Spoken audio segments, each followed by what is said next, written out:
कारण की तुम्ही बघा या जगामध्ये दोनच असे व्यक्ती की त्यांना बाप नाही म्हणून ते जगाचे बाप. शब्दाचा अर्थ नीट लक्षात घ्या. काय या जगामध्ये दोनच असे व्यक्ती आहे ते म्हणजे भगवान देवादिदेव महादेव. आजपर्यंत त्यांच्या वडिलांचा शोध कोणी लावला नाही. ज्यांच्या वडिलांचा शोध लावला नाही म्हणून ते सगळ्या जगाचे बाप. आणि दुसरा म्हणजे जो बाप आहे तो म्हणजे पांडुरंग परमात्मा. बाबाईच्या भाषेमध्ये सांगायचं झालं तर तुम्ही माझ्या गीतामध्ये लिहिले, अरे खाण्यात खरकन पाण्यात द्वारका, खाण्यात खरकन पाण्यात द्वारका, पंढरी सारखा देव नाही बाबा देव नाही, पंढरी सारखा देव नाही बाबा देव नाही, पंढरी सारखा देव नाही बाबा देव नाही, पंढरी सारखा देव नाही बाबा देव नाही. माने जनार्दन बाबा सारखा काय दिलं बाबाजीने? अहो काबाड कष्ट करणाऱ्या माणसांना परमार्थ जर सोपा करून जर दाखवला असेल, या महाराष्ट्रामध्ये परमार्थाची क्रांती जर घडून आणली असेल तर ते सद्गुरू बाबाजींनी आणली. म्हणून एकदा बाबाजींच्या नावाने जोराची टाळी वाजवा. गोरगरीब शेतकऱ्यांच्या मुलांचे शिक्षण व्हावं यासाठी पूजनीय बाबाजींनी गुरुकुल परंपरा निर्माण केली. अहो जो करेल श्रमदान त्यासी घडेल चारिधाम, जो करील अन्नदान. कारण की द्रव्याची शुद्धता जशी दानाने काय पैशाची शुद्ध जर करायचं असेल तर लोक म्हणतात काळा पैसा ढवळा पैसा, हा दॅट्स रॉंग बरं का. परंतु द्रव्याची जर शुद्धता करायची जर असेल तर जेव्हा आपण तो परमार्थ क्षेत्रामध्ये सत्कर्म जिकडे चाललंय, जिकडे मंदिराचं काम चाललंय, जिकडे धर्म कार्य चाललंय, नवे नवे जिथं जनसेवेचं काम चाललंय, त्यामध्ये जो पैसा जातो तो शुद्ध होऊन येतो. परंतु एक असं दान आहे ते म्हणजे अन्नदान. ते दुर्जनाला द्या, सज्जनाला द्या, भुकेल्याला द्या, कोणालाही द्या, तरी पण ते पवित्र राहणार. म्हणून आज ह्या प्रदोषच्या पर्व कालावरती अनन्यसाधारण असं महत्व आहे की ज्यांनी खरंच अन्नदान केलं. तेजस भवानी परिवार, या परिवाराच्या वतीने सुद्धा एक जोराची टाळी वाजवा. असं म्हटलं जातं ज्याच्याजवळ पैसा आहे तो सोनं खरेदी करू शकतो, परंतु बाबाजी सांगायचे ज्याच्याजवळ खरंच पुण्य आहे, काय म्हणे होता ठेवा तो या भावा सापडला. खरंच पूर्वजन्मीचं काहीतरी पुण्य मावली. माझं सुद्धा म्हणावं लागेल. बघा 2-2:30 वाजता एवढी ट्रॉफिक चाकणमध्ये जवळजवळ 1 तास जवळजवळ गेला आमचा, तरी पण कमीत कमी 9 ला होईना इथं पोहोचलो मी. परंतु या माग खरंच तुमच्या सर्वांचं पांडेश्वराची कृपा आहे आणि परमेश्वरी तत्वाला माऊली विसरलं नाही पाहिजे. इथून पुढल्या काळामध्ये खूप चुकीचे आणि खूप वाईट दिवस येणार आहे, फक्त तत्व सोडायचे नाही. तुम्ही बघा आज शहरामध्ये जर आपण जर गेलो तो हल्लीची नवीन पोरं हाती घेऊन चाकू सुरू, आई बापाच्या डोळ्या मानेवरती डोळे झाकून करती वार. देखो देखो दुनिया में, देखो देखो दुनिया में बदल हो रहा है, कितना पाप बढ़ रहा है, कितना पाप बढ़ रहा है. पाप काय वाढायला लागलं? पिता का दुश्मन बनाए बेटा, भाई भाई का शीश काटा, करा दे पत्नी पति की हत्या, ये काम कोई नया नहीं है. माऊली पूर्वी आपण पेपरला म्हणजे लांबून ऐकायचं का इथं भावाने भावाचा खून केला, परंतु आज आपल्या जवळ सुद्धा आपण बघतोय की हितभर बांधासाठी टिचभर बांधासाठी भाऊ भावाच्या डोक्यामध्ये कुऱ्हाड घालायला लागला.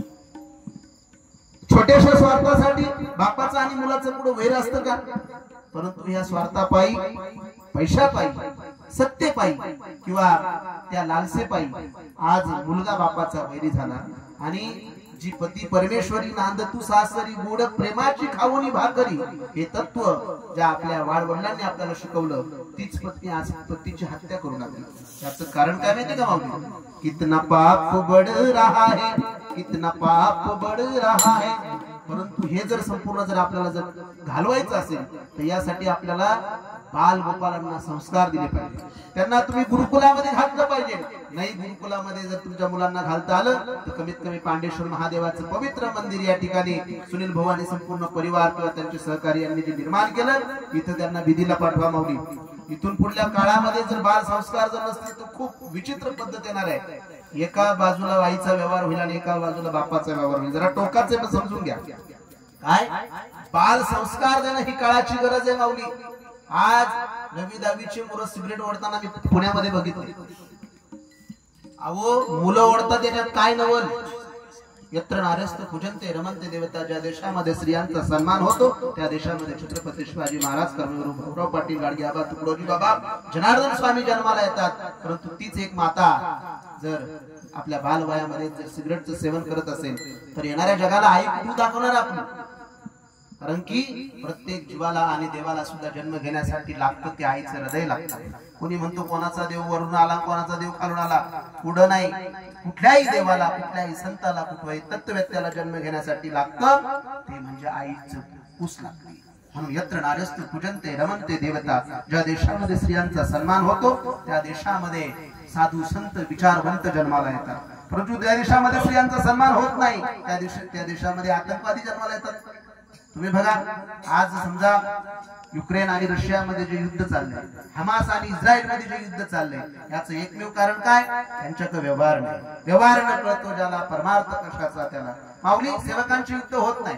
नवऱ्यानं नवऱ्याचं काम केलं, बायकोनं बायकोचं काम केलं ना, अजिबात भांडणाचं कारणच नाही. परंतु इथं नवरा म्हणायला मी तू मालक आणि बायको म्हणायले तू कशाचा मालक, मी तुझी मालक, इथं वाद होतो. म्हणून ज्याने स्वामी विवेकानंद एक ठिकाणी म्हणायचे की ह्या कमी मालिको की नाही, या जो तो मालक बनण्यासाठी किंवा मी मालक, माझं हे माझं अस्तित्व यासाठी प्रत्येक झगडतोय प्रत्येक. परंतु ह्या कमी हे हो सेवक हो की तो सेवक कुठंतरी लपलाय.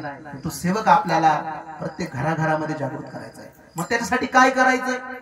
शानदार हो मेरा भारत, शानदार हो मेरा भारत, शानदार हो मेरा भारत, शानदार हो मेरा भारत. परंतु शानदार भारत कधी होईल? कम्मा वंदे मातरम खालून खिशे कात्रम, मेरा भारत महान आहे आणि खाऊन खाऊन घाण ठेवलं असं नाही. त्याच्यासाठी आपल्याला घराघरामध्ये काय निर्माण करावं लागेल? सदाचार, चारित्र्य, सत्यता घर घर में जब आएगी, फिर से इस भारत की धरती पुण्य भूमि कहलाएगी. परत भारताची भूमी पुण्य पवित्र होणार आहे. पण त्यासाठी आपल्याला बालगोपालांना चांगले संस्कार देणं गरजेचं आहे. बालगोपालांमध्ये ती ऊर्जा निर्माण करण्याची गरज आहे. मग ती ऊर्जा कुठे आहे? तर ती साधूंच्या संगतीमध्ये आहे, सेवेमध्ये आहे. मैं सेवक बलवान सिपाही. काय? प्रत्येक जो बालगोपाल असेल, वृद्ध असेल, माता भगिनी असेल, प्रत्येकाला असं वाटलं पाहिजे मी सेवक आहे, या जगाचा मी सेवक आहे, माझ्या कुटुंबाचा मी सेवक आहे, माझ्या समाजाचा मी सेवक आहे, माझ्या ज्या महापुरुषांनी संतांनी दिलेली विचारधारा आहे त्या विचारधारेचा मी सेवक आहे. मैं सेवक बलवान सिपाही, रहूं देश को प्यारा प्यारा भारत, शानदार हो मेरा भारत, मेरा भारत, शानदार हो मेरा भारत. राष्ट्रसंत तुकडोजी बाबांनी ही गोष्ट सांगितली माऊली. म्हणून बघा, जगामध्ये आज माऊली जेवढं शोषण सुनील भाऊ ब्रिटिशांनी केलं नाही ना, जेवढं शोषण यवनांनी केलं नाही ना, तेवढं शोषण 3 गोष्टीने होते. तुम्ही ऑब्झर्वेशन करा. फॅशन, व्यसन आणि दूषण. आज जो तो त्याच्याकडे बोर्ड दाखवण्याचा तयार आहे, तो असा ती तशी, तो असा ती तशी. परंतु आपसातले मतभेद सोडून अरे सकळा सकळ मानवता ही राष्ट्र भावना हो सर्व स्थळी मिळून समुदाय प्रार्थना. आज या कुटुंबातील आज मोनिकाताई त्यांच्या भारामून आल्या किंवा दुसरं कोणी परिवारातील बाकीचे माणसं असेल, ही समुदाय प्रार्थना आहे. या 15व्या दिवशी किंवा महिन्याच्या निमित्तानं, प्रदोषच्या निमित्तानं तुम्ही एकत्र येतात ना माऊली, जगामध्ये प्रत्येक जण दुःखी आहे. माझ्या सगट जो देखे सो दुखिया बाबा, सुखिया कोही नाही. प्रत्येकाला दुःख आहे. काय माहिती का, आपण ज्यांच्यासाठी करतो तेच लोक आपल्याला त्रास देतात, ज्यांच्यासाठी आपण काही करत नाही त्यांना त्रास पण देत नाही. त्याचं उदाहरण आंब्याचं, चिंचीचं किंवा पेरूचं झाड. आपण कुठल्या झाडाला दगड मारतो? जे फळ देतं त्याला. शहराच्या किंवा येड्या वागळीच्या कोणी नादी पण लागत नाही. परंतु मला सांगायचं तात्पर्य हे आहे की आपण ते परमेश्वरी तत्व अंगीकारत असताना तत्व पाळा आणि आपल्या बालगोपालांना, आपल्या मुलींना चांगले संस्कार द्या माऊली. इथून पुढला काळ खूप बेकार येणार आहे. कारण की जसं आपण म्हणतो ना, जसे तुम्हाला काही ठिकाणी 4 पायाचे टांगलेलं दिसतं ना, दुर्दैव सुनील भाऊ काही दिवसांना माणसं टांगलेले दिसते. माणसंच माणसाले खातील ही नाही कलियुगाची थोडी सांगताना सांगितलंय. हे खूप भयान दिवस येणार आहे. म्हणून माऊली या धकाधकीच्या युगामध्ये जर आपल्याला टिकायचं असेल तर एकमेव परमार्थ आपल्याला टिकवणार ती म्हणजे शिवभक्ती, ती म्हणजे पांडुरंग भक्ती, ती म्हणजे बाबाजींची भक्ती. आणि तो प्याला आपण प्यायचा. पी लो राम नाम का प्याला, पी लो राम नाम का प्याला, इस प्याले को पीने वाला बड़ा ही किस्मत वाला। पी लो राम नाम का प्याला, पी लो शिव नाम का प्याला, पी लो शिव नाम का प्याला, इस प्याले को पीने वाला बड़ा ही किस्मत वाला। पी लो शिव नाम का प्याला, पी लो शिव नाम का प्याला। प्रभूचं नामस्मरण माऊली अंतःकरणपूर्वक जर घेतलं तर ते निश्चित आपल्यामध्ये चैतन्य निर्माण करतं. सर मी तुम्हाला बोललो ना की आल्या आल्या मला थोडासा चहा बनवा, त्याचं कारण माझी शुगर पूर्ण डाऊन झाली होती. म्हणजे काल खिचडी खायला नसेल मग त्याच्यानंतर यांचा चहा. परंतु कोणी म्हणत असेल बरं का, बाबाजीचे स्मरण करून सांगतो, कोण म्हणतो व्हॉट इज बाबाजी, बाबाजी कुठे आहे? जो त्यांच्या नियमामध्ये ना मी बाबाजीला बरोबर घेऊन फिरतो. काय तुम्ही बघा, 2 एवढी ट्रॉफिक 2:30 वाजता मी हडपसर मध्ये होतो आणि 8, 8:30 वाजता किंवा 9 वाजता इथं पोहोचतोय. एवढी ट्रॉफिक, एवढं लांबून, फक्त ही ताकद कोणाची आहे? जेव्हा घडतो चमत्कार तेव्हा करता नमस्कार, जेव्हा घडतो चमत्कार तेव्हा करता नमस्कार. तुम्ही आवडीना घ्यावं माझ्या बाबाचे नाव, तुम्ही आवडीना घ्यावं माझ्या बाबाचे नाव. जेव्हा घडतो चमत्कार तेव्हा करता नमस्कार, जेव्हा घडतो चमत्कार तेव्हा करता नमस्कार. तुम्ही आवडीना घ्यावं माझ्या बाबाचे नाव, तुम्ही आवडीना घ्यावं माझ्या बाबाचे नाव. हो, आज येता येता सरांचा माझा विषय झाला की चांगल्या माणसांना खूप अडचण येतात. या जगाची ख्यातीच आहे, या कलियुगाची थोरीच आहे. ह्या युगामध्ये पापा देती अनुमोदन, काय पापा देती अनुमोदन करती हेळन संतांचे, असत्यासी रिजले जण. काय असत्य गोष्टीकडे जास्त ओघ आहे आणि चुकीची गोष्ट एखादी तुम्ही प्रेझेंट करायला जा तिथं लोक सहकार्य करतात. परंतु त्याच ठिकाणी तुम्ही एखादं समाज उपयोगी काम असेल किंवा समाजाच्या जनतेच्या हिताचं काम असेल किंवा कुटुंबाच्या हिताचं काम असेल, तुम्ही जर करायला गेला त्रास होतो. परंतु सर आपलं चांगलं काम कधी सोडायचं नाही. जग तुम्हाला सांगू का, मला सांगा, जगाने आजपर्यंत कधी म्हटलं का? मला सांगा, सूर्यदेवाचे किती जणांनी आभार मानले? सूर्यदेवाचं जाऊ द्या, बघू द्या, ही लाईट आपल्याला प्रकाश देतं का नाही? सकाळी आपण बिन बोल लगेच बटन दाबून टाकतो, परंतु म्हणतो का रात्रभर तो बाई मला उजेड दिला, म्हणतो का? नाही म्हणत. म्हणजे माणसं ही चलत्या गाडीमध्ये बसणारी, हे जग चलत्या गाडीमध्ये बसणार आहे. परंतु आपली वेळ संपली हा विषय संपतो. परंतु एकच तत्व ध्यानात ठेवायचं की मी माझं काम चांगलं करतोय. जगाने आपल्याला चांगलं म्हणावं असं अजिबात अपेक्षा करायची नाही, कारण की यहाँ प्रभु राम को 100 गालियां बनी, सीता माता को अपवित्र कहा, द्रौपदी को वेश्या कहा. अहो भगवान श्री कृष्ण को 100 गाली शिशुपाल ने दी. त्याच्यात आपलं काय? मला सांगा ना, देवांना बाबाजींना सुद्धा तसा थोडा त्रास झाला का? काही त्रास झाला नाही. परंतु आपलं काम हे जर खरंय, आपल्या स्वतःला कळालं तर ते आपण सोडायचं नाही. म्हणून कर्मयोगी गाडगेबाबांनी आन देऊन सांगितलं, कर्मयोगी गाडगे बाबाची, कर्मयोगी गाडगे बाबाची उभ्या जगाला आनरे, भुकेल्याला अन्न द्यानी अडाण्याला ज्ञान रे, भुकेल्याला अन्न द्यानी अडाण्याला ज्ञान रे. म्हणजे परमार्थ, परमार्थ म्हणजे काय? लोक विसरले. तुका म्हणे विसरले खऱ्या देवांकरती धोंडोबाची सेवा. याचं कारण काय माहिती का?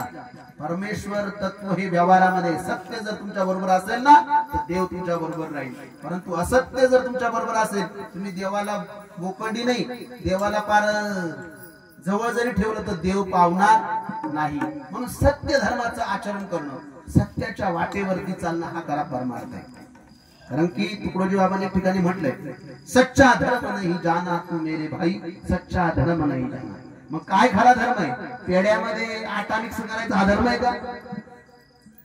पेढे में आटा गेहूं में कंकड, गव्हामध्ये शेंगदाणे दुकानदारी जर कोणी करत असेल तर त्याच्यामध्ये टाकणं तो धर्म आहे का? पेड़े में आटा गेहूं में कंकड़ मिलाता और कसम धर्म की खाता, तू मेरे भाई सच्चा धर्म नहीं जाना, तू मेरे भाई सच्चा धर्म नहीं जाना। माऊली, जगामध्ये जर तुम्ही खरं वागलं ना माऊली, नीती म्हणजे खरा धर्म आहे, नीती म्हणजेच खरा देव आहे। आज लोक माऊली परमार्थ करायले परंतु सत्याले विसरायले, मग देव म्हणतो तू सत्याले विसरायले ना, मग मी तुले विसरायले काय? परमार्थ जर खोट्या पद्धतीने जर कोणी करत असेल तर त्याला परमेश्वरी तत्व माऊली सोडत नाही। म्हणून बघा, बाबाजींसारख्या महान संतांच्या परंपरेमध्ये आपण काम करत आहात। आज वेळ पण खूप झालेला आहे आणि माझाही आवाज